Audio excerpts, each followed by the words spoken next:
Now we've got to learn, first of all, how to think correctly. And this is one of the reasons why Aqidah is extremely important for us. The creed, that we know that Allah exists. We know that Allah is one. We know that Allah is unlike anything in creation. We know that God has life, infinite knowledge, power, will, hearing, and seeing. We know that He has the most beautiful names. Okay, so how do we know that? How do we prove that? And this is very important because of the fact that when we teach this, we have different ways of teaching it. We have different approaches to it. Some Muslims say, I prefer to stick just with the texts. I will follow what the Quran says and just leave it at that. If I understand it, I understand it. If I don't understand it, I'll just leave it at that. And that is a safe way. That's a correct way. And there are others who will interpret it, but they interpret it very carefully, very cautiously.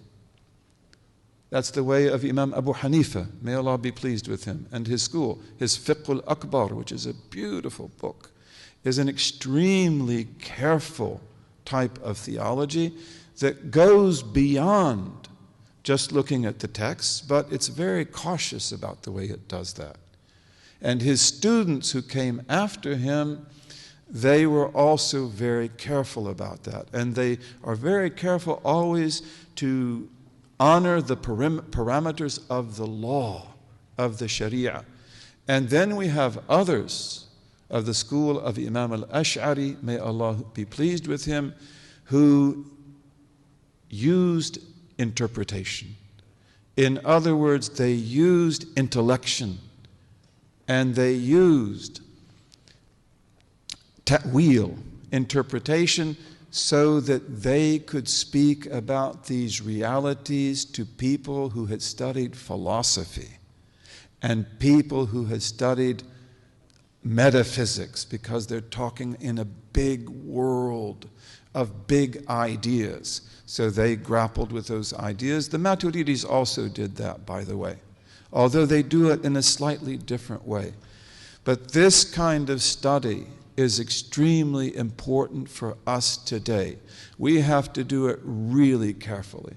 We have to do it really properly.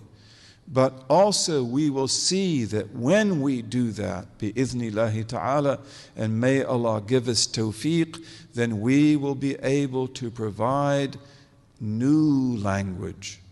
We will be able to provide new paradigms, new cognitive frames, and something like the expansion theory of the universe, something like the point theory of the universe, which they call Big Bang, which is offensive to me. It's like we can actually tell you about what probably happened and what is probably happening. And we will do that on the basis of our understanding that nothing in creation is like Allah, because that has incredible implications. And we can talk about other things as well.